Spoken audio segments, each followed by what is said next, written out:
Just finished reading The Descent by Jeff Long, and I have some thoughts about this that I want to share. So, I had quite a journey with this book. I started reading it last year in October, like towards the end of October, and I read like the first half of it very quickly, and then I kind of slowed down. I got to a part in the middle that was not as engaging, not as interesting to me. And then it was due back at the library, and I was like, you know what?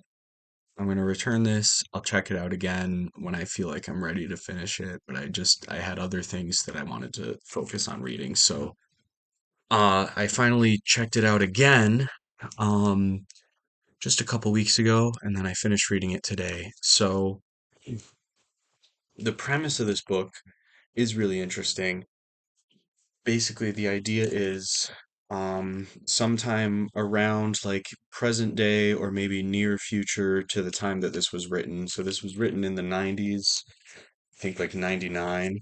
So we'll say sometime in the early 2000s, humanity discovers that there is a species of intelligent humanoids living in a system of tunnels beneath the Earth's crust. One moment. Okay, never mind.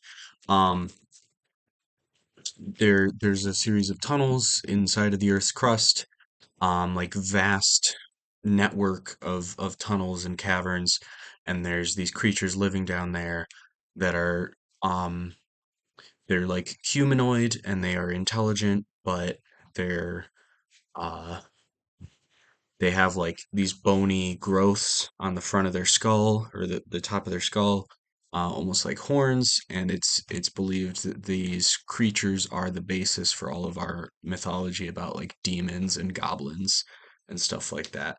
So we discovered that demons are real, and that actually they're a species that lives under the earth. So that's premise, and the first couple chapters are really interesting because it just kind of very quickly sweeps through uh, the first few months of humanity discovering that, and like trying to colonize these tunnels and having battles against the demon creatures.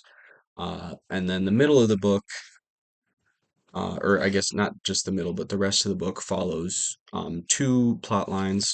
One of them is this expedition. Um, it's got a bunch of scientists, but also a bunch of military people, and it's funded by a corporation that's trying to like colonize underneath the Pacific Ocean and create like a corporate country in the tunnels underneath the ocean. Um, and then the other plot line that we're kind of following back on the surface is this group of religious scholars, both historians of religion and theologians, who are trying to find out if there's a real Satan, basically. They have this hypothesis that, well, if these creatures are the basis for mythology about demons, maybe they have like a leader who was the basis for Satan. So they're trying to discover that. Um, and our main character is a young woman who was contacted by that research group, and they got her onto the expedition. So she's kind of the link between those two plot lines. And she's a nun, but she's also a linguist. So her job on the expedition is to try to decipher the language of the demon creatures. So, really cool premise, really interesting idea. I do love a subterranean setting or like a Hollow Earth type setting for a fiction novel.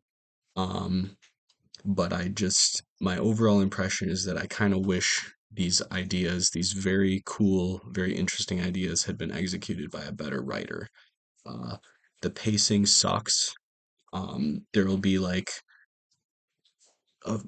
20 or 30 pages that are really exciting and really interesting, and then 20 or 30 pages that just have you bored out of your mind, and it just goes back and forth like that for the whole book.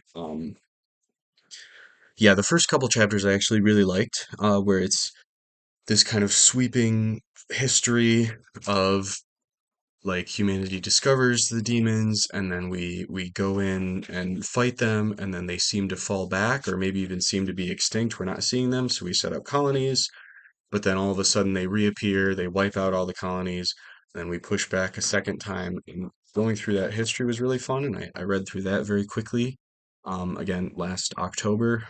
And then when it gets into the expedition, things slow down a little bit, and then they're exciting for a bit, and then they slow down, and it's just, I really was not a fan of the pacing. And my progress through the book was very inconsistent because of that.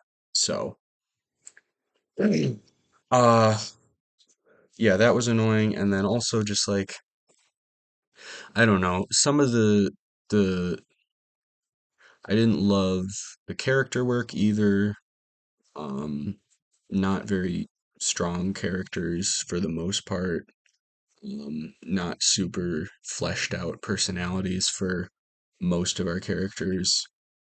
And I don't know. I mean, I don't think the book is trying to be like a super deep philosophical thing or have like really deep character work. Like I think it's just trying to be like an entertaining like action adventure slash horror novel. But like if that's what you're going for, then the pacing has to be on point, which it wasn't. So, um, yeah, I mean, it ends on technically a little bit of a cliffhanger, and there is a sequel, but honestly, I don't feel compelled to read the sequel. Um, yeah, I mean, this is out of 5 stars. I would say it's a solid 2.5. And yeah, I don't know. I don't have a whole lot else to say about it, to be honest, but I'm glad to be done with it. I did enjoy it at parts. I don't want to make it sound like I hated this, but it's just, it wasn't great. Just really cool idea, but not the best execution of that idea. So that's The Descent by Jeff Long. There is a sequel out there that I will not be reading. Um, yeah, I guess that's it. This is a short one.